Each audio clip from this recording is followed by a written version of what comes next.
नमस्कार, हून टीवी देख रहे हैं आप। मैं हूं आपके साथ विशाल कर। खबरों की शुरुआत करेंगे। गुरु पूर्णिमा पर धर्मनगरी हरिद्वार में उमड़ा आस्था का सैलाब। गुरु पूर्णिमा के साथ ही कावड़ मेले का भी विधिवत आगाज। शिव भक्तों की आमद से धर्मनगरी में बढ़ी रौनक। हर की पौड़ी पर श्रद्धालुओं ने किया गंगा स्नान। ये बड़ी खबर आप तक पहुंचा रही हैं। आश्रमों में धार्मिक अनुष्ठान, पूजन और विशेष कार्यक्रमों का आयोजन किया गया। श्रद्धालुओं की बढ़ती संख्या को देखते हुए हरिद्वार पुलिस प्रशासन अलर्ट नजर आया। प्रमुख मार्गों पर सुरक्षा और यातायात व्यवस्था कड़ी की गई है।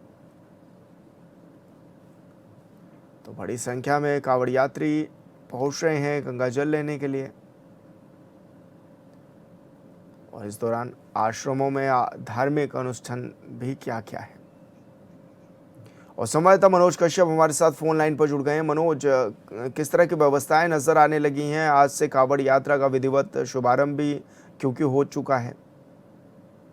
बिल्कुल देखिए, विवाद जो है कावड़ का भी विधिवत जो है शुभारंभ यहाँ पे हुआ है। लेकिन आज गुरु पूर्णिमा, तो ऐसे में हमने देखे कि सुबह से तमाम जो हर की पौड़ी के आसपास के घाट है, जो मुख्य हर की पौड़ी ब्रह्मपुर घाट है, वहाँ पे सुबह सवेरे से तमाम जो श्रद्धालु थे राज्य के अलग अलग कोनों से पहुंचने लगे थे। साथ ही साथ हमने देखे कि दिल्ली, हरियाणा, पंजाब और तमाम स्थानों से जो श्रद्धालु है वो आज गुरु पूर्णिमा पर आके आस्था की डुबकी लगा रहे। आज के दिन की मान्यता होती है कि आज के दिन गंगा में स्नान करने के बाद अपने गुरुओं के दर्शन और उनका अर्पण करने के बाद जो तमाम पाप होते हैं उनसे मुक्ति मिलती है। तो इसलिए सुबह से यहाँ पे भारी संख्या में जो श्रद्धालु हरी बुड़ी में पहुंचने लगे थे। खासतौर से जो प्रशासन की व्यवस्था है वो भी आज यहाँ पे देखी जा रही है कि तमाम घाटों पे जो पुलिसकर्मी वो तैनात किए गए, क्योंकि ऐसे में कावड़ मेला भी चल रहा है। कावड़ मेले में दिल्ली, हरियाणा, पंजाब सहित तमाम जो अन्य राज्य होते हैं वहां से भारी संख्या में श्रद्धालु आते हैं। लाखों की संख्या में रोजाना शिव भक्त जो है यहाँ पे हरिद्वार पहुंचते, यहाँ से गंगा जल लेकर अपने गणतव्य की ओर रवाना होते। तो ऐसे में पुलिस भी कहीं न कहीं चाक चौबंद जो तमाम व्यवस्था थी वो यहाँ पे कर ली गई है। अब से हमने लगातार देखे कि सबसे पहले यहाँ पे मुख्यमंत्री पुष्कर सिंह धामी ने भी कावड़ मेले का निरीक्षण किया। तो देर रात यहाँ पे जो उत्तराखंड के महामहिम राज्यपाल है वो भी हरिद्वार पहुंचे थे। उन्होंने अधिकारियों के साथ में बैठक की और साथ ही साथ कावड़ मेले के तमाम जो दिशा निर्देश थे वो भी अधिकारियों को दिया और यहाँ की व्यवस्थाओं के बारे में भी जानकारी दी। तो आज सुबह से जो तमाम श्रद्धालु यहाँ पे पहुंचे और गंगा स्नान कर रहे हैं। जी विशाल। मनोज, क्योंकि करोड़ों की संख्या में कांवड़िया हरिद्वार में पहुंचते हैं, ऐसे में अगर व्यवस्थाओं की बात की जाए तो किस तरह की व्यवस्थाएं की गई हैं ताकि दिक्कतें भी ना हो, परेशानी भी ना हो कांवड़ियों को? जी बिल्कुल देखिए विशाल, यहाँ पे जो प्रशासन की तरफ से एक आंकड़ा बताया गया था कि जो बीते साल यहाँ पे करीब 4.5 करोड़ से अधिक जो श्रद्धालु थे वो यहाँ पे पहुंचे थे और यहाँ पे गंगा जल लेके अपने गंतव्य की ओर रवाना हुए। तो ऐसे में इस बार ये अनुमान लगाया जा रहा है कि इस बार भी यहाँ पे करोड़ों की संख्या में जो श्रद्धालु हरिपुड़ी पर पहुंचेंगे। तो ऐसे में जो तमाम मूलभूत सुविधाएं होती है, चाहे वो स्वास्थ्य से जुड़ी हुई हो या फिर जल, पानी और शौचालय की, उसको लगातार यहाँ पे प्रशासन के द्वारा वो तमाम जो व्यवस्था है वो दुरुस्त कर दी गई है। हालांकि प्रशासनिक तौर पर जो मेले का आगाज है वो 30 जुलाई यानी कि कल से होगा। उससे पहले तमाम जो व्यवस्था है वो यहाँ पे पूरी कर ली जाएगी। और साथ ही साथ हमने ये भी देखे कि जो यहाँ पे हरिद्वार के डीएम एसएसपी लगातार जो सुरक्षा व्यवस्था है और साथ ही साथ जो मूलभूत सुविधाएं होती है कांवड़ियों के लिए उनको लेकर ग्राउंड जीरो पर जाकर निरीक्षण करें। तो यहाँ पे ये कहना गलत नहीं होगा कि कांवड़ मेले से पहले सभी जो मूलभूत सुविधाएं वो पूरी कर ली जाएगी। साथ ही साथ तो 2027 में महाकुंभ मेले का यहाँ पे आगाज भी होने जा रहा है। तो उसको लेकर तमाम जो विकास कार्य यहाँ पे चल रहे हैं। खास बात ये प्रशासन को ध्यान में रखना होगा कि जिस तरीके से कुंभ मेले के जो कार्य चल रहे हैं, जगह जगह पे मिट्टी का खुदाई निर्माण कार्य भी चल रहे हैं। तो ऐसे में कहीं कोई दुर्घटना ना हो जाए, विशेष तौर पर प्रशासन को ये बात ध्यान देने वाली होगी। और यहाँ पे हमने देखा थी कि जो डीएम है उनके द्वारा ठेकेदारों को ये दिशा निर्देश दिए गए थे कि जल्दी जल्द जो ये निर्माण कार्य उनको पूरा किया जाए। जी बिल्कुल मनोज, बहुत शुक्रिया आपका तमाम जानकारी साझा करने के लिए। कांवड़ मेला 2026 की व्यवस्थाओं का जायजा लेने उत्तराखंड के राज्यपाल गुरमीत सिंह हरिद्वार पहुंचे। उन्होंने मेला कंट्रोल रूम में स्थापित अत्याधुनिक सीसीटीवी कंट्रोल रूम का निरीक्षण किया और जिलाधिकारी मयूर दीक्षित और वरिष्ठ पुलिस अधीक्षक नवनीत सिंह भुल्लर से सुरक्षा, भीड़ प्रबंधन, यातायात और श्रद्धालुओं की सुविधाओं की विस्तृत जानकारी भी ली। राज्यपाल ने कहा कि कांवड़ मेले में हर श्रद्धालु की सुरक्षा और सुरक्षा सुविधा सर्वोच्च प्राथमिकता में है। उन्होंने अधिकारियों को पूर्व तैयारी, पर्याप्त संसाधन और मानव बल की तैनाती सुनिश्चित करने के भी निर्देश दिए हैं।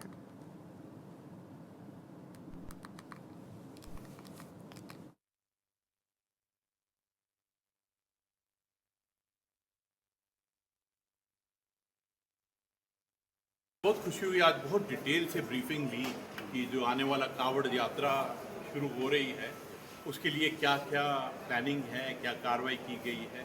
और मुझे अत्यंत खुशी है कि बहुत ही विस्तार से इस कांवड़ यात्रा में हमारे कावड़ श्रद्धालुओं को एक आनंद आए, उसके लिए बहुत सुंदर काम किया गया है, बहुत ही विस्तार से। और ये ऐसा नहीं है कि हम पहली बार कर रहे हैं, पिछले साल जो लेसन लर्न किए थे उनको एक बार फिर खंगाला कि पिछले साल पे क्या लेसन थे। और हमें बहुत खुशी होती है कि हमारे परिवार के यंग योद्धा हैं वो कावड़ यात्रा के लिए आते हैं। और कभी कभी ऐसा लगता है कि इतनी हिम्मत उनके अंदर, ऐसी आस्था, ऐसा धर्म, ऐसा आत्मविश्वास, तो बहुत खुशी होती है। बहुत ही डिटेल से प्लानिंग किया गया है और मुझे खुशी है कि हर एक चीज़ के बारे में सोचा गया है। देहरादून के नंदा की चौक स्थित नवनिर्मित पुल को लेकर सोशल मीडिया पर चल रही चर्चाओं के बीच लोक निर्माण विभाग ने स्थिति स्पष्ट कर दी है। विभाग का कहना है कि पुल पूरी तरह सुरक्षित है और उससे कोई नुकसान नहीं पहुंचा है। भारी बारिश के कारण पुल की अप्रोच रोड का एक हिस्सा धंस गया था, जिससे यातायात प्रभावित हुआ। लोक निर्माण विभाग के सचिव पंकज कुमार पांडे ने बताया कि मौके पर युद्ध स्तर पर मरम्मत कार्य किया जा रहा है और यातायात जल्द पूरी तरह सामान्य कर दिया जाएगा। उन्होंने कहा कि घटना के कारणों की जांच के लिए मुख्य अभियंता को मौके पर भेजा गया है। अगर जांच में किसी अधिकारी या ठेकेदार की लापरवाही सामने आती है तो उसके खिलाफ सख्त कार्रवाई भी की जाएगी।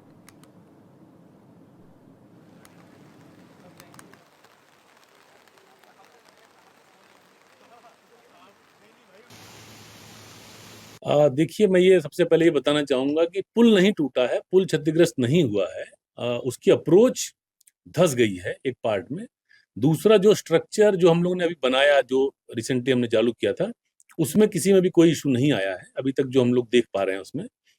कल रात में जो ज़्यादा बारिश आई है, उसकी वजह से ऐसा लग रहा है कि जो बहाव है पानी का, वो उस तरफ चला गया और वहाँ पे नीचे से उसने स्कावर करके कटिंग किया है, जो अभी हम लोग ऊपर से देख नहीं पा रहे हैं। हम ये मान के चल रहे हैं कि ऐसा हुआ है। उसकी वजह से पूरा वो जो अंदर उसके मिट्टी और बाकी सारे मटेरियल डाला गया था, आरबीएम था, वो निकल गया उसमें से, इस वजह से वो धंस गया।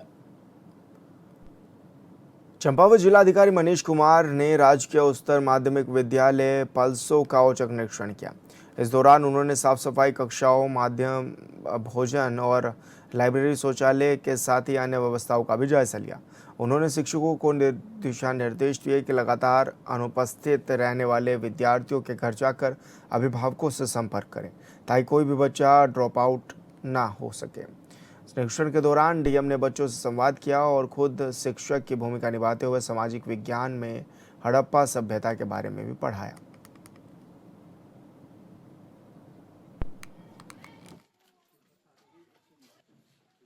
माननीय मुख्यमंत्री जी द्वारा हमारे स्कूल में ज्ञान केंद्र की स्थापना हुई, जिससे हमें पढ़ाई में बहुत ही सुविधा मिलती है। यहाँ पर जब हमारे कोई पीरियड खाली रहते हैं तो हम सर लोगों से चाबी मांगते हैं और यहाँ पर मैं लाइब्रेरी इंचार्ज हूँ, तो कोई भी बच्चा यहाँ पर आके पढ़ सकता है। हम उसको यहाँ पर अच्छे से लाइट है, यहाँ पर जो भी बच्चा चाहे वो अच्छे से पढ़ सकता है।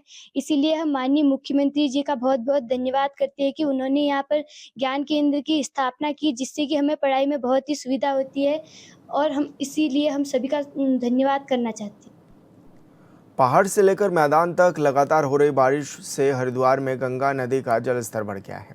कई इलाकों में जलभराव की स्थिति पैदा हो गई है और गंगा नदी अलर्ट लेवल तक भी पहुंच गई है। भीमगोड़ा बैराज पर, श्रीनगर डैम और पशुलोक बैराज से गंगा नदी का जलस्तर 293 मीटर दर्ज किया गया है। गंगा में अतिरिक्त जल छोड़े जाने की सूचना मिलने के बाद प्रशासन अलर्ट है। वहीं गंगा का जलस्तर बढ़ने से निचले इलाकों में बाढ़ का खतरा भी बन गया है, लिहाजा मैदानी इलाकों में अलर्ट जारी किया गया और सिंचाई विभाग के अधिकारी जलस्तर पर नजर भी बनाए हुए हैं। भीमगोड़ा बैराज का जो लेवल है 293 चल रहा है और 1,46,153 क्यूसेक के आसपास पानी चल रहा है हमारा। और पहाड़ों पे जैसे बारिश हो रही है उसकी अकॉर्डिंग ये जलस्तर बढ़ रहा है। निचले इलाकों में जितने भी बिजनौर क्षेत्र में जो भी आ रहे हैं, गांव वगैरह आ रहे हैं, वहाँ पे पानी बढ़ने की संभावना है। तो इसलिए वहाँ पे मुनादी वगैरह करके और अन्य किसानों को अलर्ट कर दिया गया है कि गंगा नदी के किनारे ना जाए। तो क्या आज का जलस्तर जैसे जैसे बारिश होगी उसके अकॉर्डिंग जलस्तर बढ़ेगा सर। प्रदेश में लगातार बारिश के चलते जनजीवन अस्त व्यस्त हो गया है। पहले से बंद पड़े किमाड़ी मार्ग के बाद अब मसूरी देहरादून मार्ग पर मैगी पॉइंट के ऊपर अचानक भारी भूस्खलन हो गया, जिससे एक दुकान पर बड़ा हिस्सा क्षतिग्रस्त भी हो गया है। वहीं मसूरी देहरादून मुख्य मार्ग पर भी पूरी तरह बाधित हो गया है। मैगी पॉइंट संचालक ऋषभ पवार ने आरोप लगाया है कि इस स्थान पर पहले भी भूस्खलन हो चुका था, लेकिन लोक निर्माण विभाग ने सुरक्षा के लिए कोई ठोस कदम नहीं उठाए।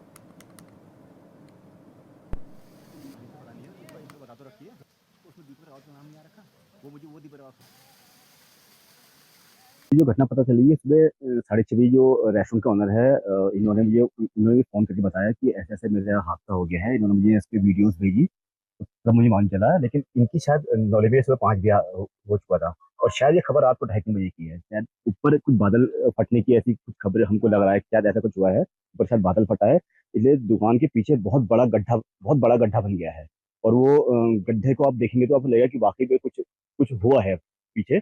और उसके साथ-साथ 6-7 पेड़ भी यहाँ गिर के आए हैं और पेड़ अभी भी पेड़ हवा में लटके हुए हैं। तो रात को 2:30-3 बजे की घटना है। मैं यहीं पे जलपान गृह चलाता हूँ। कल भारी वर्षा के कारण यहाँ पर देखिए काफ़ी बारिश के कारण इतना पानी आने के कारण पूरी दुकान क्षतिग्रस्त हो गई है। यहाँ पर क्या बोलते हैं, दुकान का सारा सामान खराब हो चुका है। मैंने पिछले साल आई आपदा में भी यहाँ पर काफ़ी नुकसान हुआ था। जैसे तैसे करके मैंने यहाँ पर अपना दुकान चालू करी थी। उसके ठीक 6 महीने पहले 6 महीने बाद ही ये हादसा दोबारा देखने को मिल रहा है।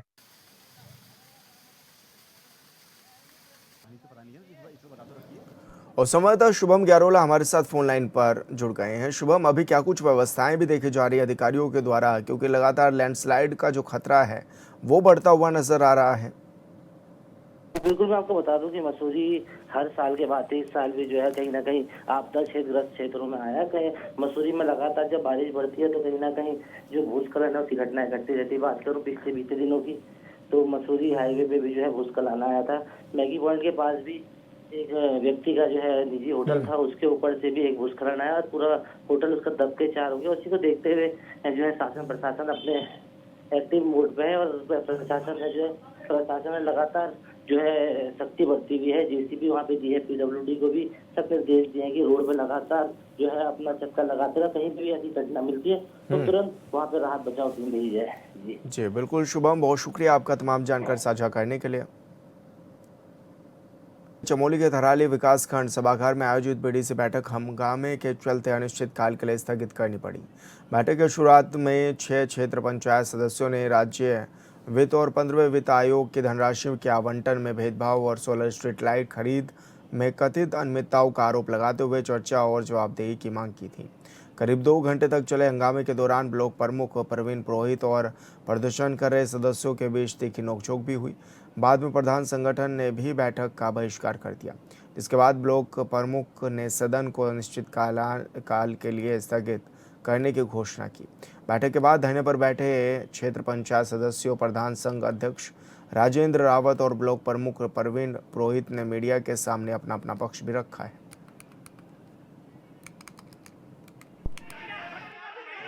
ऐसा है, जो क्षेत्र पंचायत हमारे 5 क्षेत्र पंचायत थे, उन्होंने जो है कार्य योजनाओं पे सवाल उठाए और कार्य योजना पे जो सवाल उठाए जाते हैं इसे नियोजन समिति पास करती है और सदन ही उस नियोजन समिति का जो है बहुमत से पास करता है उस नियोजन समिति को। तो बाकायदा उसमें जो सदन बैठा, नियोजन समिति बनी और नियोजन समिति जो पूरे सदन ने बनाई और उन कार्य योजनाओं को धरातल पर लाने का नियोजन समिति ही करती है। और जब 5 क्षेत्र पंचायतों ने काफ़ी देर तक सदन को रोक के रखा, मेरे प्रधानगण जो कि इतनी दूर दूर से आए हैं, और आप ये देखिए कि वो कोई आजकल रास्ता जो है सब टूटे फूटे हैं, सोल घाटी, डुंगरी, केरा, पुराड़, गरुड़, ये पैदल वहाँ से आए और पैदल समय पर उन्हें वापस भी जाना होता है। तो जब उन्होंने देखा कि ये जो सदन को नहीं चलने दे रहे हैं तो वो अपने सदन से हाथ जोड़कर चले गए। सीधी धन आवंटन जो क्षेत्र पंचायत को होना था वो एक निश्चित सही अनुपात में नहीं हुआ। उसमें कई अनियमितताएं देखी गई, बहुत ही मनमानी उसमें सदन अध्यक्ष सदन की देखी गई। तो उस पर हाउस के अंदर उस पर चर्चा की मांग की गई, लेकिन सदन उसमें अध्यक्ष जो थे उस पर चर्चा के लिए तैयार नहीं थे। तो हाउस के जो मेंबर थे, जिन मेंबरों के साथ ऐसा हुआ, तो उन्होंने इस पर आपत्ति जताई। सब विल में आए, सबने इसका विरोध किया और हमारा विरोध आगे भी जारी है। अगर आवंटन अगर नियमानुसार, विधि के अनुसार नहीं होगा, आगे भी ये होता रहेगा। और ये दुर्भाग्य है कि एक क्षेत्र पंचायत क्षेत्र में कुछ और मानक है और दूसरी क्षेत्र पंचायत वार्ड में दूसरा मानक है। तो इससे बड़ा दुर्भाग्य मैं समझता हूँ इस लोकतंत्र के देश में कुछ नहीं है। 4 क्षेत्र पंचायत सदस्य अपनी बात को रख करके और पूरे सदन को जो है वॉकआउट करने की बात और इस तरीके की बहुत सारी बातें, इनके व्यक्तिगत मामले हैं। प्रधान आमंत्रित सदस्य हैं। मैं प्रधान संघ अध्यक्ष होने के नाते मुझे मंच पे आसीन होना था, तो हमारे पूर्व प्रमुख जी के द्वारा मुझसे कहा जाता कि हु आर यू, ठीक है, आपको किसने यहाँ बिठाया, ये कौन होते हैं मुझे बोलने वाले। और मेरे प्रधान लोग इतने दूर दूर से चल के हैं और आजकल बरसात का समय है, बहुत सोल क्षेत्र की अगर बात करें तो 16-16 किलोमीटर पैदल चल के आए और उनकी बहुत सारी समस्याएं हैं। बरसात में कहीं लैंडस्लाइड हो रहा है, कहीं कुछ हो रहा है, उनको अपनी बात रखने का मौका नहीं दे रहे। जब हमारे प्रधान लोग अपनी बात रख रहे हैं तो वो सदन का बहिष्कार कर रहे हैं। तो ये मनमानी नहीं चलेगी। और मैंने अपने प्रधान लोगों से, क्योंकि समय बहुत बर्बाद होता चला जा रहा था, मैंने अपने प्रधान लोगों को सदन से उठने की बातचीत कर दी। बीवीजी रामजी योजना के प्रचार प्रसार के लिए कालाढूंगी स्थित पीएम श्री अटल उत्कर्ष राजकीय इंटर कॉलेज में एक कार्यक्रम आयोजित किया गया, जिसमें तमाम जनप्रतिनिधियों और अधिकारियों की मौजूदगी रही। लेकिन विकासखंड कोटाबाग के प्रधान संगठन ने कार्यक्रम का बहिष्कार करते हुए विरोध दर्ज कराया है। प्रधान संगठन का कहना है कि पुरानी योजनाओं के तहत कराए गए विकास कार्यों का भुगतान अब तक नहीं किया गया। संगठन का आरोप है कि जब तक लंबित भुगतान नहीं किया जाता तब तक नई योजनाओं को लागू करना उचित नहीं है। इस दौरान प्रधानों ने सरकार के खिलाफ नारेबाजी की और अपनी मांगों को लेकर प्रदर्शन किया। प्रधान संगठन ने कहा है कि क्षेत्र की भौगोलिक परिस्थितियों को देखते हुए बीबीजी रामजी योजना व्यावहारिक नहीं है और उसे जल्द ही बंद किया जाना चाहिए। जी ने ये कहा है कि 2047 तक हम देश को विकसित राष्ट्र के रूप में विश्व के सामने प्रस्तुत करेंगे, यानी एक मजबूत समग्र विकास किया हुआ भारत हमारे सामने होगा। उसके लिए जरूरी है कि हम गांव में विकास को तेजी से करें,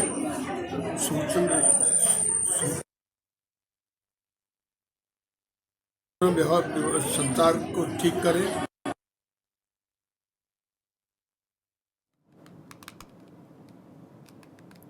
नीट पेपर लीक के खिलाफ जंतर मंतर पर सीजेपी के बैनर तले जो आंदोलन शुरू हुआ था, उस पर आज सुप्रीम कोर्ट ने जो ऐतिहासिक चाबुक चलाया है, उसने दिल्ली पुलिस से लेकर देश के 6 बड़े राज्यों के सरकारों को हिलाकर रख दिया है। चीफ जस्टिस सूर्यकांत की अगुवाई वाली बेंच ने आज साफ लफ्जों में ये कह दिया कि लोकतंत्र में शांतिपूर्ण विरोध का अधिकार सबसे ऊपर है और आंदोलन को दबाने के लिए पुलिस या बर्बरता को बर्दाश्त नहीं किया जा सकता।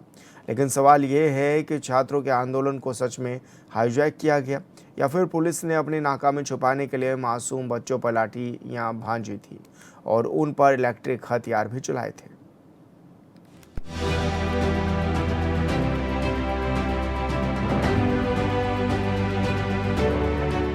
दिल्ली का जंतर मंतर और सड़कों पर दौड़ते भागते देश के भविष्य, यह तस्वीरें गवाह है उस आक्रोश की जो नीट परीक्षा में हुई कथित धांधली के बाद छात्रों के भीतर सुलग रहा है।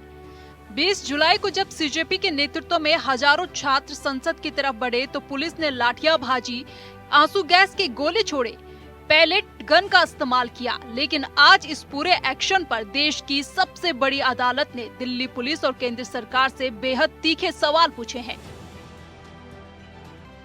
Chief justice Suryakant, justice Joymalya Bagchi और जस्टिस वी मोहना की बेंच ने साफ कहा कि आंदोलन दबाने के लिए पुलिस इस तरह की बर्बरता नहीं कर सकती। याचिकाओं में आरोप लगाया गया था कि प्रदर्शनकारी छात्रों पर न सिर्फ लाठियां बरसाई गई बल्कि पैलेट गन और इलेक्ट्रिक बैटन का भी इस्तेमाल किया गया, जिसने संविधान के अनुच्छेद 19 और 21 का सरेआम उल्लंघन किया है। कोर्ट ने former chief justice of India के चेयरमैनशिप में एक प्रूफ के लिए कमेटी गठित करने का इशारा किया है, जिसमें एक महिला ऑफिसर होंगी जो मेंबर के रूप में होंगी। और कोर्ट ने मुख्यतः फोकस किया कि पीसफुल प्रोटेस्ट फंडामेंटल राइट है और उसको किसी भी तरह से डिस्टर्ब नहीं किया जाना चाहिए। इस बात पर कोर्ट का बराबर फोकस बना रहा और उसी के रिगार्डिंग जो कमेटी गठित होगी वो अपने सुझाव देगी। फिर आगे मंगलवार को क्या आदेश होता है, इसके आगे सोमवार को वो आगे देखा जाएगा। कोर्ट का मुख्य निर्देश ये था कि जो भी प्रोटेस्टर थे डिटेन किए गए हैं और जिनके खिलाफ FIR हुई है उनको अरेस्ट नहीं किया जाएगा। जो डिटेन किए गए हैं और जिनके खिलाफ कोई आपराधिक मामला नहीं है उनको रिहा कर दिया जाएगा। सुप्रीम कोर्ट ने अपने इस अंतरिम आदेश में 3 बड़ी बातें रखी है। नंबर 1, देश के सभी राज्यों को आदेश दिया गया है कि 18 साल से कम उम्र के जितने भी नाबालिग छात्र हिरासत में हैं, उन्हें तुरंत बिना शर्त रिहा किया जाए। नंबर 2, जिन छात्रों का कोई पुराना आपराधिक इतिहास नहीं है, उनके खिलाफ पुलिस कोई भी दंडात्मक कार्रवाई नहीं करेगी। नंबर 3, 20 जुलाई की हिंसा से जुड़े तमाम CCTV, drone footage, police body camera और वायरलेस रिकॉर्डिंग को पूरी तरह सुरक्षित रखा जाए। कोर्ट ने यह भी साफ किया कि पुलिस प्रदर्शनकारी छात्रों का पर्सनल या डिजिटल डेटा पब्लिक डोमेन में लीक नहीं कर सकती। कोर्ट ने सख्त टिप्पणी करते हुए कहा कि अगर जिम्मेदारी तय नहीं की गई तो ऐसी किसी भी जांच का कोई मतलब नहीं रह जाता। सुप्रीम कोर्ट ने सिर्फ दिल्ली ही नहीं बल्कि महाराष्ट्र, बिहार, केरल, मध्य प्रदेश और उत्तर प्रदेश के मुख्य सचिवों और DGP को भी नोटिस जारी कर जवाब तलब किया है। वहीं सुप्रीम कोर्ट के फैसले पर CJP के प्रवक्ता आशुतोष रांका ने कहा, यह मासूम छात्रों की बड़ी जीत है। पुलिस या लाठी के दम पर छात्र आंदोलन को दबाया नहीं जा सकता। सरकार छात्रों पर कार्रवाई न करने के लिए लिखित गारंटी दे। इधर सुप्रीम कोर्ट के फैसले का सरकार ने स्वागत किया है, लेकिन घायल जवानों के लिए चिंता जताई। पर यह मामला जितना सुलझा हुआ इन बयानों को सुनकर लग रहा है उतना है नहीं। संसद में इसके अलग ही रंग देखने को मिल रहा है, जहां विपक्ष सरकार पर हमलावर नजर आ रहा है और छात्रों पर की गई बर्बरता को सरकार की नाकामी बताया। अब ये जो एग्जामिनेशन को लेकर के तरह तरह की वारदातें होती रही या पेपर लीक भी होता रहा, ये केवल किसी एक प्रदेश या एक प्रांत तक सीमित नहीं रहा। ऐसा पहले भी होता था। अलग अलग पार्टियों की सरकारें रही, अलग अलग प्रदेश रहे। हमें याद है वो लड़कियां जिन्होंने उनके आंसू निकल रहे थे आंखों से और कह रहे थे कि पुलिस वाले उनको मां बहन की गाली दे रहे थे। हम भूलेंगे नहीं वो बच्चियों जिन्होंने कहा कि मेरे पीठ पे जो कपड़े थे उन कपड़ों को इस पुलिस ने फाड़ दिया। ये है असलियत। और इसीलिए बार बार हम मांग कर रहे हैं कि किसने आदेश दिया, वो आदेश कहां से आया कि पैलेट गन का इस्तेमाल हो? किसने आदेश दिया? किसने आदेश दिया कि आंसू गैस का इस्तेमाल हो? किसने आदेश दिया कि लाठी पैरों पे नहीं लाठी सर पे पड़नी चाहिए? किसने वो आदेश दिया? सुप्रीम कोर्ट के इस फैसले ने साफ कर दिया कि देश में लोकतांत्रिक अधिकारों की रक्षा के लिए न्यायपालिका पूरी तरह मुस्तैद है। अदालत ने साफ शब्दों में निष्पक्ष और स्वतंत्र SIT जांच की जरूरत बताई है, जिसके मुखिया सुप्रीम कोर्ट के ही कोई पूर्व जज हो सकते हैं। अब अगली अग्नि परीक्षा 3 अगस्त को होने वाली सुनवाई में होगी, जहां दिल्ली समेत देश के 6 बड़े राज्यों के मुख्य सचिवों को अपनी रिपोर्ट पेश करनी होगी।